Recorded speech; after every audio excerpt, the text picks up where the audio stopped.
이상하면 어디로 강남 내용치과 삐삐 꼬였네 들쑥날쑥해 교정해야겠네. 살았네 임플란트 좋아 친절하고 정직한 강남 내용치과 17년 한자리에서 당신의 치아를 지켜왔습니다. 가족 같은 마음으로 진료하겠습니다. 강남 내용치과는 별이 5개. 검색 엔진에서 강남 내용치과를 검색하세요. 검색 엔진은 뭐야? 그러니까 뭐 저 장우씨 배하고 저희 배하고 두 배 합치면 쌍봉낙타야.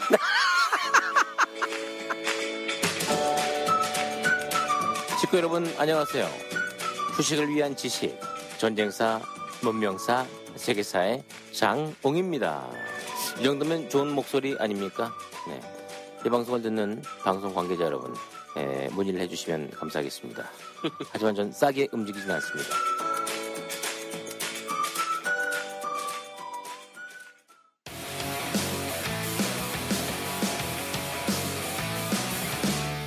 안원구의 유스 하청공장.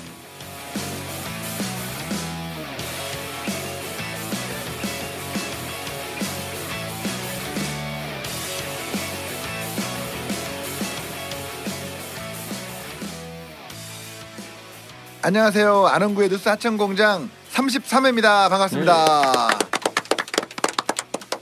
저는 이번에는 꼭 인사를 하고 하라고 해가지고 저는 공동 진행을 맡고 있는 김영삼이고요. 네. 잠깐만요. 예. 그러니까 인사를 제대로 하시라니까. 예. 저는 강남역에서 레옹치과를 몇 년째 운영하고 있고 또 다른 직업으로. 근데 그런 치과 얘기를 하면 좀 불편해요. 근데 강남역 10번 출구. 그러니까 레옹치과까지 얘기하면 좀 그렇죠. 그냥 네이버에 딱 치면 나오니까. 네, 알겠습니다.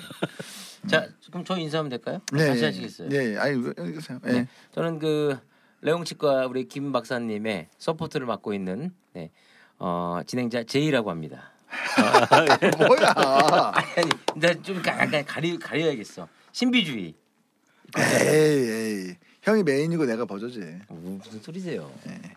네, 자, 우리 위원장님. 예, 집행위원장을 맡고 있는 민경입니다. 반갑습니다. 네, 플란다스계 집행위원장. 그렇죠. 예. 네. 그리고 이제 안원구입니다. 네. 그렇게 이렇게 가야 돼. 아니, 집행위원장 가면 순간 사형 집행위원장도 있잖아요. 그런 것도 뭐 맡겨주면 하는데 그런 거 이제 하면 안 되죠. 아유, 깜짝 놀랐습니다. 근데 적폐 세력에 대해서는 하고 싶어요. 누가 해야죠.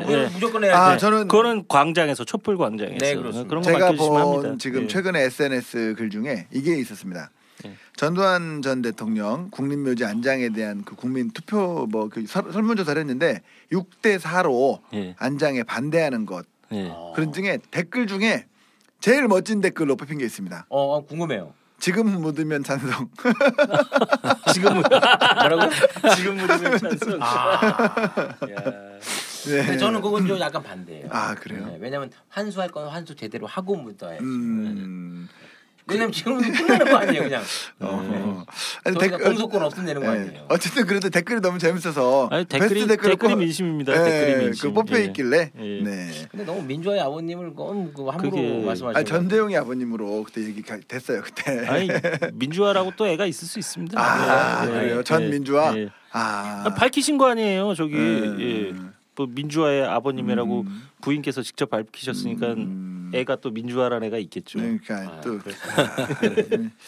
어쨌든 네. 근데 아니 어제 오늘 아주 저희에게는 기다리는 좋은 소식들이 좀 몇 건이 들어오고 있습니다. 네네. 우선 이제 그 사건에 앞서서 저희가 요즘 그 청와대의 그 특감반 김태호 수사관 얘기로 좀 시끄러웠죠. 그리고 이제 신재민 전 사무관의 폭로 사태가 이어졌고 현재도 정치권의 청와대 특감반 사태와 신재민 전 사무관의 사태로 뜨겁습니다. 사실 이것도 제가 청자님께 좀 궁금하긴 해요. 청와대 계셨던 분으로서. 어제는 KB국민은행이 19년 만에 총파업을 했어요. 노사 갈등이 이제 어떤 원인들이 있는지 한번 저희가 보고요. 사실은 근데 약간 그 전반적인 뉴스의 여론이 노조를 완전히 까고 있는 게 맞습니다. 그러니까 제가 지금 여기 오기 바로 직전에 봤던 거는 5천 명이 파업을 했는데 국민은행은 아무 탈 없이 잘 돌아갔다. 그러니까 저도 그래서 이 감원이 필요하다 이런 식의 그 기사를 제가 보고 왔습니다. 예, 그래서 이제 오늘 집행위원장님하고 아주 뜻깊은 그 곳이니까 또 이야기를 잘 진행해 보도록 하겠습니다. 그리고 이제 오늘 플란다스의 메인 방송은 어제 MBC PD수첩에서 KT 아연 기지국 화재 사건의 진실 일명 통신부도의 날이라는 제목의 보도가 있었습니다. 어제 그 PD수첩 보도는 KT 황상규 회장의 민낯을 황상규가 아니라 황창규 회장의 민낯을 적나라하게 보여주었고 이렇게 한번 틀려서 형이 해주니까 사람들이 확실히 더 기억하고 황창규. 네. 현재 플란다스계에서는 KT 경영진의 비리 행위에 대해서 추적을 하고 있고 아시는 분들은 아시겠죠. 일부 검찰 고발이 이루어진 상태입니다. 금일 방송에서는 MBC PD수첩에서 다루어진 KT 황창규 회장의 민낯에 대해서 한 번 더 분석을 해보고 살짝 비리도 한번 다시 훑어보는 시간을 갖겠습니다. 우선은 KB국민은행 지금 남들이 하도 지금 노조 욕을 하고 있으니까 제가 좀 궁금하긴 합니다. 19년 만에 파업을 했는데 우선 경위부터가 좀 궁금해요. 예, 노조를 제가 해봤으니까 저도 사실은 파업은 못 해봤어요. 네네. 노조에게 파업이라고 하는 것은 전쟁인 거잖아요. 예. 전쟁은 가장 고도의 정치적 술수다 이렇게 보시면 돼요. 그러니까 서로 이제 죽고 죽이는 거잖아요. 노조에게 파업도 거의 그런 상태인 거예요. 그래서 사실은 파업이라는 게 굉장히 심리적으로 불안하고 힘들고 그런 거거든요. 근데 19년 만에 했는데 KB은행에서 그럼 19년 전에 뭘 했는지 기억하시겠어요? 19년 전에 2000년이네. 아니, 19년 전에 파업할 그때는 때 IMF. 그때 주택은행하고 국민은행이 합병할 때 했습니다. 그리고 이제 그 이후에 19년 만에 처음인데요. 지금 어제는 하루 파업을 예고해놓고 하신 거고요. 먼저 말씀드릴 건 파업 찬성률이 95%였어요. 사실 쉽지 않은 거거든요. 그 근데 얘기는 지금 여기 노동조합 추산 9,000명이라고 나와 있는데요. 원래 직원이 몇 명 정도? 여기 몇만 명 돼요. 근데 한 10,000명 좀 넘지 않나 싶으네요. 조합원은. 그런데 9,000명이면 많이 참석을 한 것 같고요. 아까 기사에는 5,000명이고 또 이게 주최 측 추산 이런 거죠. 근데 그 의미 없는 거고요. 그런데 어쨌든 어제로 끝난 것이 아니라 5차 파업을 예고를 해놨었어요. 그래서 오는 설날 바로 앞에 또 2차 파업을 준비하고요. 그다음에 3차는 2월 26일부터 28일, 4차는 3월 21일부터 22일, 5차는 3월 27일부터 29일 이렇게 예고를 해놓은 상태인데요. 근데 이게 5차 쫙 길게 하는 게 아니라 이렇게 하루씩 이렇게 간격을 두고 하네요. 예, 경고 파업을 하는 거죠, 계속. 그 위원장님 나름대로 또는 그 집행부 나름대로의 고민이 담겨져 있을 거라고 봅니다. 왜냐하면 연거푸하는 것이 효과가 있으면 하겠지만 또 이렇게 하고 안 되면 나중에 이제 4월이든 5월이든 이렇게 간다. 어쨌든 하도 지금 사측 의견만 뉴스에 나오니까 한번 그 노조 쪽 의견도 좀 듣고 싶습니다. 저희가 이 파업을 하는 주된 그 이유를 좀 소개를 해드려야지 우리 청취자들이 이해를 하기 쉽지요. 일단은 언론에서는 성과급 문제만을 얘기를 하더라고요. 그리고 귀족 노조다, 연봉이 1억인데. 그런 식의 얘기를 하고 있는데요. 참 우리 언론도 참 안타깝고 애만 써요. 근데 일단은 근본적으로 뭐가 문제인지를 좀 확인을 해놓고 그 독자들이 판단할 수 있게끔 해야 되는데 그런 언론은 단 한 군데도 없죠. 그래서 저희 플란다스에게서 오늘 그 이유에 대해서 좀 먼저 설명을 드리겠습니다. 그 보면 페이 밴드라는 제도를 도입했어요. 페이 밴드. 페이 밴드. 임금의 밴드 이게 구간을 줬다는 건 얘기죠. 이게 지금 뭐냐면은요, 이런 제도를 지금 국민은행에서 만들었다고 하는데요. 2014년 당시 이제 윤종규 지금 현 KB 금융지주 회장이 은행장까지 겸직을 했던 시절이 있었는데요. 그 당시에 도입된 제도인데 그 도입된 제도가 뭐냐면은요, 직원들 중에 일정 부분 승진을 못하면 기본급 인상 구간을 별도로 제한해 버리는 거예요. 그러니까 즉 승진 못하면 일정 기간 동안 승진 못하면 임금을 못 올리겠다는 그런 거를 쉽게 이해하자면 그런 얘기거든요. 즉 그래서 직원들한테 생산성, 이따 또 KT에 얘기할 때 나오겠지만 생산성을 독려한다는 그런 미명하에 그 임금을 제한하는 그런 제도를 만드는 거예요. 그건 당연히 이런 거 노조가 못 받죠. 그렇죠. 그러니까 어떻게 해요? 신입사원만 시켰나 봐요.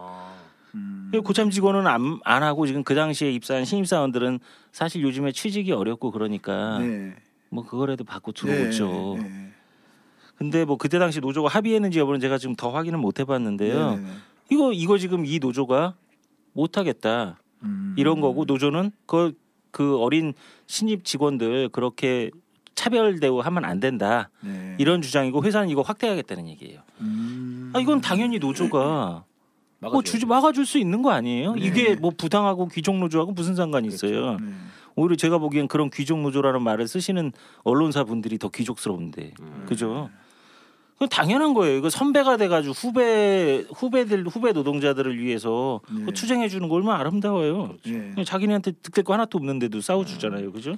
이런 기사들은 귀족 기자들이 쓰죠. 그렇죠. 네. 귀족들이 이제 그렇게 하시겠죠. 기사를 받고 이걸 내는 게 아니라 예. 어느 기업과 이게 광고 딜을 하고 이런 귀족 언론사들. 예. 네. 요약을 하면 뭐 맞죠. 근데 어쨌든 요약을 하면 이거를 KB 국민은행 사측에서는 전 직원한테 확대하자는 거고 노조는 그렇게 못하겠다는 거예요. 그런 게 부딪힌 거고 또 하나는 저임금 직군의 차별 해소를 또 요구했어요. 뭐냐면 2014년에 은행 창구 업무를 하는 비정규직 4,000명을 정규직으로 전환했대. 이건 참 KB 국민은행을 기특하다고 칭찬해줄 만한 일이잖아요. 네. 근데 그 당시에 비정규직 근속 기간을 25%만 인정해줬다는 거예요. 정규직 전환하면서 아예 해줄 거면 깔끔하게 해주지 또 그걸 그 비정규직 근속 기간이 25%만 인속해주고 그러면 다 임금에 영향을 미치고 처우에 영향을 미칠 거 아닙니까? 비정규직으로 10년 근무한 사람은 결국 2년 반만. 예. 그래서 지금 현재 KB 노조 측에서는 이거 경력 인정 기간 더 늘려달라고 그리고 전환자들 임금 올리자고 제안한 거. 이거 약자들 자기네 구성원들 중에 약자들에 대한 부분들을 혜택을 더 주자고 노조가 주장했는데 그거 잘못된 거 아니잖아요. 그렇죠. 네. 예. 근데 회사는 안 된다 이거죠. 당연히. 그리고 또 임금 피크제 도입 문제. 임금 피크제가 사실 우리나라에서 굉장히 중요한 게 아니 박근혜 대통령이 그때 당시에 저기 정년을 60세까지 연장을 해놨잖아요. 네. 그런데 사실은 의미가 없는 제도예요. 왜냐? 임금 피크제로 바로 꺾어버리면 그때가 퇴직일이에요. 네? 우리나라 금융기관들은 임금 피크제가 꺾어지면 연봉의 한 50%까지 깎여요. 그럼 그만두는 게 나아요. 소일거리 출근하나 이런 뜻이에요. 예, 그럼 못 다니는 거거든요, 사실은. 그러니까 그 결국은 임금 피크제를 언제 실시하느냐가 결국 퇴직일을 결정하는 거나 마찬가지인데 이거를 KB 국민은행 측에서 그 KB 국민은행 노조도 산업별 노조에 가입을 했어요. 그래서 산업별 노조에서 그 시기를 57세로 1년 연장하는 거를 합의를 했었나 봐요. 근데 요번에 난 그렇게 못해 56세부터 하겠어 이렇게 회사 측에서 산별 노조하고 합의 사항을 어겼다는 거예요. 그럼 당연히 노조가 안 된다고 그걸 펄펄 뛰겠죠. 그래서 충돌이 난 거고 이게 이제 충돌이 나고 파업을 하니까 그러면 성과급으로 통상임금의 300% 지급하고 할 테니까 임금 피크제 좀 전에 얘기한 페이밴드 그다음에 경력 인정 문제 이거 은행 거 수용해달라는 거예요. 이거는 사실은 이런 자세한 내용들을 좀 국민들에게 언론이 알려줘야 되지. 잘 그런 내용들 다 안 알려주고 귀족 노조라고 먼저 얘기하는 건 좀 옳지 않죠. 제가 궁금한 거 다른 은행하고 비교했을 때 국민은행의 그런 근무 조건은 어때요? 대형사기 때문에 나쁘진 않죠. 근데 아까 뭐 평균 수준이다. 예. 더 확 뛰거나 예를 들면 조선일보 그러면 신문 똥줄에서 월급이 제일 많잖아요. 그런 것처럼 이렇게 막 월등히 더 높거나 그런 건 아니고 그냥 보통 다. 그냥 높기는 할 거예요. 최고로 주기는 할 텐데 그래봐야 도찐 개찐 그 높은 수준에 뭐 우리은행이나 이런 데하고 거의 엎치락 뒤치락 하는 정도의 수준이지 그렇게 막 진짜 귀족처럼 살 만큼 주지 않아요. 그런 제가 없습니다. 알기로는 조선일보 이런 데는 다른 신문사 좀 마이너한 데보다 2배 막 받고 많이 않나요? 줍니다. 네, 많이 지금 여기는 지금 임금 수준을 가지고 투쟁하는 것이 아닌 것 같고 지금 제도 그 현재 있는 노동조합 노조에 상당히 불합리하게 현재 돼 있는 부분을 개선하자. 그러니까 그런 취지이기 때문에 노조의 약자에 대한 보호. 그러니까 노조에서 이미 그 충분히 받을 만큼 받고 갖고 계신 좀 노조의 어떤 기득권층이 노조에 소속돼 있는 좀 비기득권층 분들을 위한 투쟁 뭐 이렇게 조금 생각해 볼 수 있겠네요. 그렇게 봐야 되겠죠. 그리고 사실은 뭐 비난할 수는 있어요. 파업 자체를. 근데 이거 법에 다 정해져 있는 거거든요. 예, 법에 다 정해져서 다 합법적인 파업권을 받아서 하는 거 아닙니까? 그러면 나름대로 존중을 해줘야죠. 그렇죠. 우리나라처럼 파업하면 욕하는 데가 없어요. 이제 더 정확한 거는 이제 우리 노조 위원장 하는 박홍배 위원장을 한번 우리가 연결해서 이제 들어보겠지만, 예, 곧 들어봐야 되겠지만 이렇게 느끼고 있는 것 같아요. 돈 좀 더 줄 테니까 너 불합리한 거 그대로 그 지키고 있어라. 상당히 그 오만한 사측 그 주장이고 이제 자존심도 많이 상해 있는 그런 노조들이 마지막 몸부림 뭐 이렇게 이해를 해야 될 것 같아요. 요거는 진짜 머리 진짜 좀 이악 물고 요거는 관철될 때까지 좀 해야 된다고 봅니다. 예, 그리고 사실은 말도 안 되는 걸로 지금 이 부분에 대해서 노조가 더 극렬하게 할 수밖에 없는 이유도 저는 감정적인 부분도 있다고 봐요. 왜냐하면 아니 이거 지금 어린 직원들 그다음에 비정규직에서 전환된 약자들에 대한 임금을 보호하려고 하는 노조가 이렇게 투쟁을 하는데 사실 윤종규 지금 KB 국민은행 회장님께서는 얼마 전까지 채용 비리로 인해 가지고 수사를 받았고 자기 밑에 직원들은 줄줄이 구속돼 있었어요. 그러면 이게 도대체 말이 될 만한 요구냐? 아니 이거죠. 지금 보니까 2014년에도 회장님이셨던데요. 예. 그럼 일정 기간 동안 승진을 못한 거잖아요 지금. 그러니까 회장님.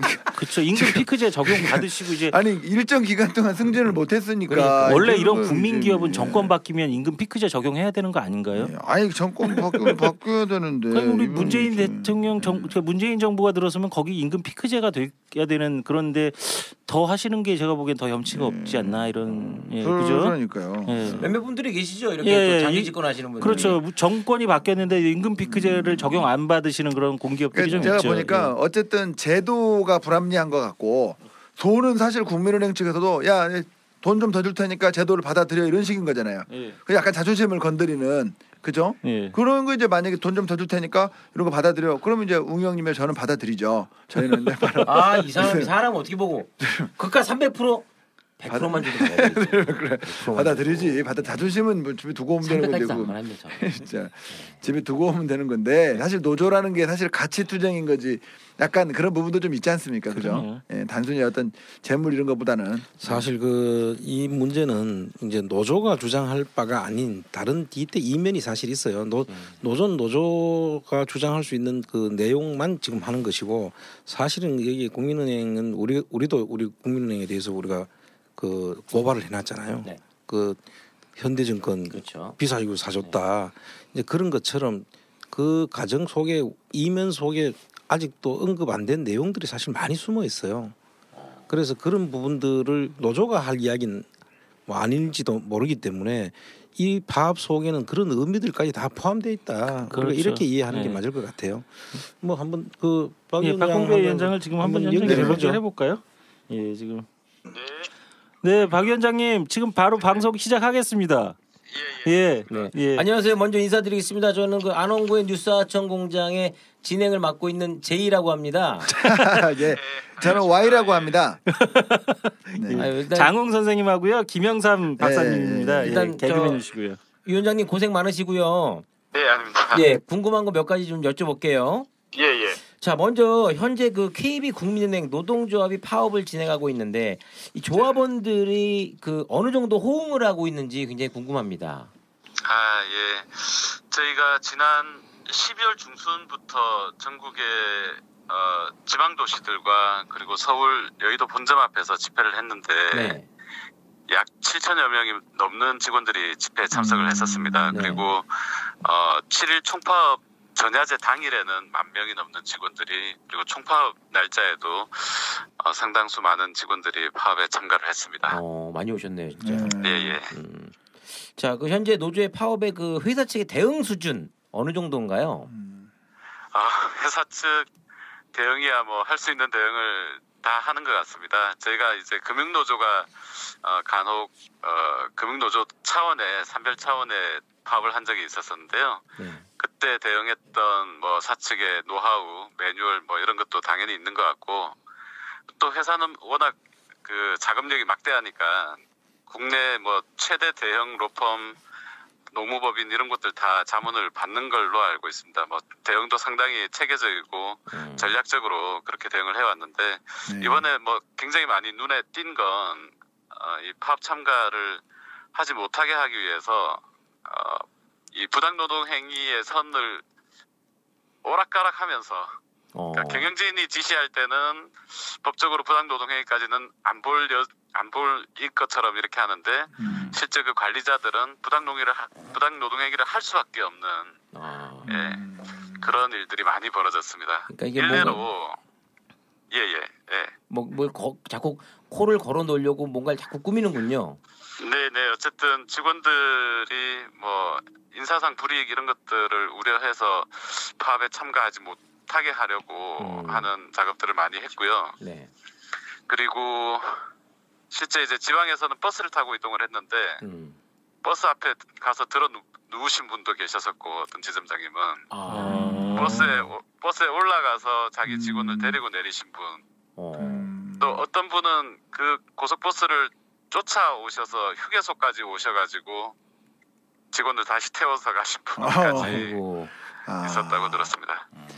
그러면 노조에 가입된다는 건 어느 직책까지가 가입인가요?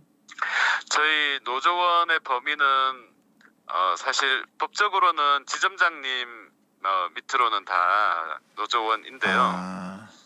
단협에서 조금 더 범위를 제한해서 부지점장님들 중에서는 노조원이신 분들도 계시고 아니신 분들도 계십니다. 저희는 총 직원이 17,500명 정도 되고요. 조합원은 14,500명 가까이 됩니다. KBS가 그때 그 감독님들, 그 PD분들 데모할 때 보니까 부장부터 거기는 노조가 탈퇴를 해야 되고 뭐 이런 것도 있던데 거기는 은행은 생각보다 지점장까지 올라가야 되네요. 네네. 어쨌든 저희야 많은 분들이 이제 노동조합에 남았으면 좋겠고 심지어 뭐 지점장님들까지 노조원이셨으면 좋겠는데 네, 반대로 항상 사용자 측은 그 범위를 줄이고 싶어 하고요. 그래서 조합원 확대 이런 안건을 임단협마다 제출을 하지만 잘 뭐 개정이 되거나 하기는 좀 어려운 그런 상황입니다. 네, 알겠습니다. 어쨌든 회사 측의 요구안을 보면 페이밴드라고 불리는 임금 차별제도 그 확대하고 저임금 노동자 처우 개선 거부하고 임금 피크제 도입에 대한 합의를 이행하겠다 이렇게 지금 하는데 아니 지금 박근혜 정부도 아니고 문재인 정부에서 굳이 이런 노동 정책을 제안하는 이유가 뭘까요? 사실 그 가장 핵심 쟁점 중에 하나가 페이밴드인데요. 이 페이밴드는 성과연봉제의 일환이라고 할 수 있습니다. 과거 정권에서 좀 권장을 했던 그런 것들인데 어쨌든 저희 경영진들이 그때 당시에 임명되신 분들이 계속 경영진을 하고 계시고요. 물론 뭐 공무원 사회나 이런 쪽도 마찬가지긴 하지만 뭐 철저히 그런 이제 성과주의 이런 경영만 하시는 분들이셔서 그때 당시에 만들어놨던 아주 사실 굉장히 비겁하게 전 직원에 대해서 적용하려는 건 노조가 합의를 안 해줘서 못하니까 그러니까 신입 행원들한테만 그렇죠 그 노동조합의 동의 없이 할 수 있는 대상이라 이렇게 생각을 하고 그 취업 규칙의 불이익 변경 같은 걸 하는 거죠. 사실 그런 것도 다 불법으로 봐야 되는데 전 정권에서 그렇게 보지 않았지 않습니까? 네네네. 예, 그러다 보니까 지금 핵심 쟁점이 되어 있는 페이밴드 같은 경우에는 2014년 11월 이후에 입행한 직원들만 일정 기간이 지나면 호봉이 상승되지 못하도록 제한을 하는 제도입니다. 저희가 이번에 조금 크게 마음을 먹고 적어도 이 신입 행원들 사실 신입 연수를 받으면서 합격의 기쁨만 이렇게 가지고 있었지 근로계약서에 뭐가 있는지를 모른 채 그냥 설명도 못 듣고 사인을 했거든요. 이런 청년 은행원들 나중에 이런 사실들을 알고 나서 굉장히 실망하고 조직에 배신감 느끼고 그렇게 합니다. 그 차별을 좀 없애줘야 되겠다 이렇게 각오를 하고 있습니다. 그러니까 이제 아까 좀 안타까웠던 것 중에 하나가 아까 그 뭐 은행장 되시는 분들이 뭐 맞고 그다음에 쫓아와서 다시 태워가고 하셨다는 얘기를 하셨잖아요. 네네. 그러니까 이제 그 얘기를 들으면서 웃긴 게 뭐냐면 지금 이제 신입 회원들의 그 페이밴드 문제 이거 사실 그분들도 신입사원 시절이 있었을 텐데 그러니까 올챙이적 시절 생각 못하고 사실 그분들 내 후배들을 위해서 그분들이 있으니까 곧 자기가 있는 거거든요. 근데 사실 그렇게 격려해주고 따뜻한 커피 한 잔 그래 이번에 꼭 관철되길 바래 힘내라고 이런 격려의 말을 해줘야 될 분이 그런 행동을 하셨다는 거에 너무 좀 사실 화가 나네요. 그렇습니다. 그럴 뿐만 아니라 사실 뭐 몇 년 전에는 노조원이시기도 하셨을 겁니다. 그분들도. 그렇죠. 네, 그렇겠죠. 네. 사실 이제 모든 지점장님들이 그러신 건 아니고요. 예. 많은 지점장님들은 사실 노동조합 투쟁을 좀 응원해 주시고 격려해 주셨는데 그분들도 사실 저희 그 쟁점 중에 하나가 또 이 점포장들에 대한 구조조정을 좀 완화시키라는 거거든요. 이게 한 해 한 20% 정도가 그 실적 낮다는 이유로 구조조정을 당하고요. 그럼 매년 20%는 내보내는 거네요. 이를테면 지점장을 첫 해 또는 2년 차 이럴 때까지는 좀 봐주는데요. 3년 차 이상이 되면 하위 20%를 잘라낸다고 보시면 됩니다. 그러니까 3년 차 이상 되시는 분이 올해 500명이라고 하면 100명은 짐을 싸서 집에 가셔야 됩니다. 이거 사실 그걸 개선하자는 안건도 있고 해서 지점장님들이 더 많이 속으로는 응원을 해주셨는데 또 하도 위에서 그렇게 아니 또 그리고 많이, 그 중에는 또 더 밟고 위로 올라가시려고 맘먹고 계신 분들이 또 계시니까 그 중에는 지점장으로 만족 안 하고 또 위로 더 올라가시는 분들은 이제 이번 기회에 또 잘 보여서 타고 올라가야 되니까 그런 게 아닐까요? 네, 맞습니다. 자, 그리고 이제 앞으로 4번의 파업을 추가로 예고를 하고 계신데요. 네네. 자, 이 노사 타결 가능성 이게 얼마나 좀 몇 퍼센트 정도 된다고 보세요? 저희가 어제 총파업 현장에서 제가 조합원들께 말씀을 드린 부분은 투명한 교섭과 가열찬 투쟁으로 조속히 마무리하겠다 이렇게 약속을 드렸습니다. 어쨌든 이 투쟁을 길게 끌고 가서 또 조직과 조직원들, 노동조합 모두가 피해를 보는 그런 상황, 또 특히 고객들이 피해를 보는 그런 상황들 저희가 원치 않고요. 오늘도 경영진 측에는 매일 교섭을 할 것을 요구를 했고 또 저희끼리의 교섭만으로 좀 불충분하다라고 생각이 들면 정부 기관인 중앙노동위원회에 사후조정 제도와 그리고 또 한국노총 등의 상급단체의 사적 중재 이런 부분들까지도 모두 방안을 찾아서 최선을 다해서 빨리 마무리를 해보자 이렇게 말씀을 드렸습니다. 다만 저희가 이제 장기 투쟁 계획까지 세울 수밖에 없는 이유는 그렇죠. 계획이 없이 그냥 이렇게 하루 경고 파업에 그친다라고 하면 사용자들이 제대로 교섭 제도를 바꾸고 나오지 않을 것 같아서 이번 달에 할 투쟁 계획, 3월까지의 투쟁 계획 이런 부분들 다 세우고 중장기적인 준비도 병행을 하고 있는 겁니다. 네. 근데 지금 신문을 보면 저도 사실 페이스북도 하고 신문도 봅니다만은 여론이 그닥 그렇게 좋지는 않습니다. 그 기사 내용으로만 그렇습니다. 보면요. 어떻게 좀 대국민 홍보, 대언론 홍보를 좀 어떻게 하실 생각이신지 계획을 좀 듣고 싶습니다. 네네. 사실은 저희가 어제 총파업에 이르기 전까지는 어쨌든 더 무게를 교섭을 통한 조기 타결에 더 둘 수밖에 없었습니다. 파업을 배치를 했지만 그래서 사실 밤샘 교섭도 하고 최선을 다 했었었는데 끝내 파업에까지 이르게 됐던 거고요. 그러면서 사실 언론 쪽 홍보 쪽을 저희가 좀 집중하지 못했던 부분이 초반에 이 고액연봉자의 보로금 또는 성과급 파업 이런 프레임에 좀 갇혔었는데 저희가 그저께 파업 전야제 그리고 어제 총파업에서 많은 기자분들이 현장에서 같이 하셨습니다. 현재 남아있는 쟁점들이 임금과 성과급에는 거의 노사의 의견이 크게 이견이 없기 때문에 현재 남아있는 안건들은 대부분 다 차별 철폐에 대한 안건 아니면 이미 금융 산별에서 합의한 사항을 이행하라는 안건밖에 없습니다.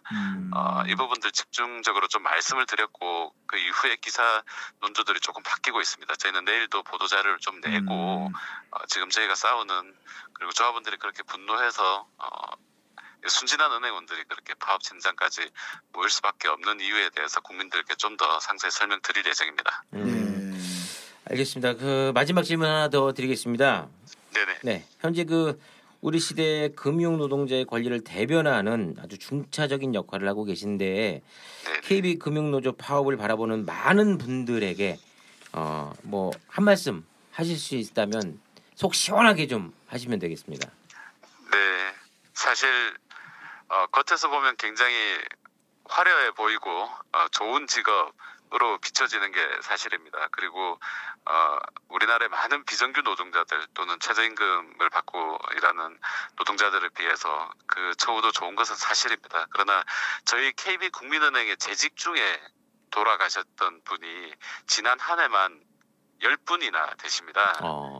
그분들은 대부분 다 오랜 세월 받았던 스트레스와 야근 이런 것들이 누적이 되어서 심혈관계통이나 뇌혈관계통으로 돌연사하신 분들이 가장 많으셨고요. 또 장거리를 가시면서 교통사고로 돌아가신 분, 그리고 또 실적 스트레스로 자살을 하신 분까지. 근데 이게 꼭 저희 국민은행뿐만 아니라 이렇게 알려지지 않아서 그렇지 시중은행 은행 노동자들이 그렇게 재직 중에 사망하는 경우가 상당히 많습니다. 아마 모두가 산재 신청을 하시지는 않으실 거라고 생각이 드는데요. 그래서 은행 내에는 그런 조금의 나은 연봉을 받으시는 분들도 있지만 비정규직들도 근무를 하고 계시고요. 또 과거에 비정규직이셨다가 정규직이 되셨는데도 아직 그 차별을 받고 계신 분, 그리고 이번에 저희가 문제 제기를 한 새로운 신입 청년은행원 이런 분들의 다양한 차별들이 존재합니다. 늘 고객들, 사실 저희도 굉장히 그 감정노동을 많이 하는 감정노동자이기도 하고요. 그래서 국민들께서 저희 많이 사랑해 주시지만 이렇게 창구에서 너무 큰 소리 치지 마시고 은행원들도 고생하는구나 이런 마음 좀 가져주셨으면 고맙겠습니다. 네, 알겠습니다. 제가 은행원분들을 대신해서 한마디는 하고 싶어요. 제 친구 중에 은행 다니는 애들이 좀 있는데 일반 국민들 중에는 그 내시면 퇴근하시는 줄 알고 계신 분들이 계세요. 왜 이렇게 문단 일찍 닫냐고. 우리는 다 6시까지 일하는데. 네네. 네, 그렇죠. 일반 국민들 중에는 심지어 그런 분들이 계시고, 제가 알기로는 은행원 분들이 저녁 안 먹고 집에 가시는 분들이 거의 없는 걸로 알고 있어요. 저녁 먹고 이제 야근하고 뭐 거의 12시 다 돼서 가시는 분들 되게 많은 걸로 알고, 절대 4시에 끝나는 게 아니라는 걸 국민 여러분들도 좀 알아주셨으면 좋겠습니다. 그리고 정말 끝없는 야근이었는데요. 사실 문재인 정부 들어서 저희도 그 야근은 좀 많이 줄긴 줄었습니다. 네. 그리고 제가 점심을 제대로 잘 못 먹죠. 점심을. 그 제가 아는 어떤 그 행원분은 그 댁에서 발령이 좀 멀리 나가지고 출근만 2시간씩 걸려서 하는 분들도 있고, 좀 힘들게 우리가 생각하는 것처럼 그렇게 막 편안하고 행복한 직장 생활을 못 하시는 분들이 굉장히 많더라고요. 네. 예. 아유. 아무쪼록 자, 박홍배 우리 노조위원장님, 네, 끝까지 힘내시고요. 아무쪼록 그 많은 분들을 대변해서 열심히 투쟁하시는 모습 정말 존경스럽고 감사합니다. 아이고, 별 말씀을요. 감사합니다. 네, 승리하십시오. 네, 감사합니다. 네, 고맙습니다. 그 말 좋은데 승리하십시오. 네. 내가 역시 진짜 궁금한 거 있었는데 못 물어봤네. 아유. 뭐 어떤 거요? 아이고, 국민은행 직원은 국민은행 통장만 써야 되는지. 아니, 예의죠. 우리 카드 막 거 쓰다가 걸리고 그러면 또 아니, 대개 병원에서 근무하는 간호사분이 다른 치과 가서 이제 치료를 받으면 좋아요? 해고지. 흔하지 아니에요. 어떻게 비유가 적절했는지 모르겠습니다. 아니, 그러면은 원래 국민은행 막 은행 그 입사하려고 준비했어. 그럼 자기가 그동안 우리 카드를 막 썼어. 그 포인트 엄청 쌓였어. 그걸 잘라? 입사했는데 잘라야죠, 당연히. 포인트는 날려야죠. 그 정도 그래. 각오로 회사에 다시 입사하고 열심히 해야 되는 거 아니겠습니까? 자연스럽게 그렇게 돼요. 네, 그리고 너무 바쁘셔가지고 은행 갈 시간도 없으시대요. 정말? 그럼 근무 시간에 제복 입고 갈 수는 없잖아. 국민은행 옷 입고 우리은행 가서 은행 창구만 볼 수는 없잖아. 그러네요. 네, 아유, 쓸데기 없는 소리 하면 안 됩니다. 제가 남의 주변에. 예전에 그 톨레랑스라는 책을 제가 한번 본 적이 있는데요. 거기 보면 이제 그 톨러런스 그 영어로 인내 참는 거잖아요. 근데 프랑스는 그렇게 파업이 많잖아요. 지금도 날리고 그런데 그 파업을 해도 누가 불만을 얘기하지 않는데요. 나의 권리를 보장받으려면 저 사람이 저러는 권리도 존중해 줘야 된다. 사실은 우리나라가 좀 그런 게 있어야 돼요. 그리고 사실 공무원들도 노조 생기고 요즘엔 다 그러지 않습니까? 그러니까 공무원들도 어려움이 있을 거고요. 뭐 비행사 뭐 연봉은 달라도 다 어려움들이 있고 그러면 그런 사람들이 단체적으로 목소리를 내는 것이 공공의 이익에 부합되면 사실은 조금의 불편함은 감수해 줘야 우리 젊은 친구들도 성장하면서 많은 걸 배우고 그다음에 이렇게 무지막지한 사용자들의 어쨌든 그런 생산성을 강조하는 경영의 어쨌든 그런 철학들이 무너지는 거예요. 그래야 우리 문재인 정부가 얘기하는 그 소득 주도 성장, 그다음에 다 함께 사는 세상, 그다음에 저녁이 있는 삶 이런 거 함께 할 수 있는 겁니다. 이 지금 사실 문재인 정부가 지금 좀 어려움에 빠져 있는데요. 이 국민은행 노조가 파업하는 이 부분에 대해서 언론이 좀 저렇게 나간다고 해서 정부에서 움츠러들면 안 됩니다. 이런 디테일을 더 많이 파악해서 빨리 조율해서 합의해 볼 수 있게끔 해서 빨리빨리 좀 정리를 하는 게 현명하지 않나 이렇게 싶습니다. 아 정말 이제 KB에 대해서는 다뤄봤고요. 좀 쉬었다가 갑시다. 왜냐면 다음에 KT가 있어. KB 다음에. KB 다음에 KT. KT가 있어. 근데 KT도 커. 그렇죠. 깜짝 놀랄 거야. 깜짝. 알겠습니다. 그럼 저희는 여기서 잠깐 쉬었다가 1부를 마치고 2부에서 잠깐 파업 현장 가가지고 독려하시고 오시죠. 나를 따르르. 저희 잠시 쉬었다 오겠습니다. 네.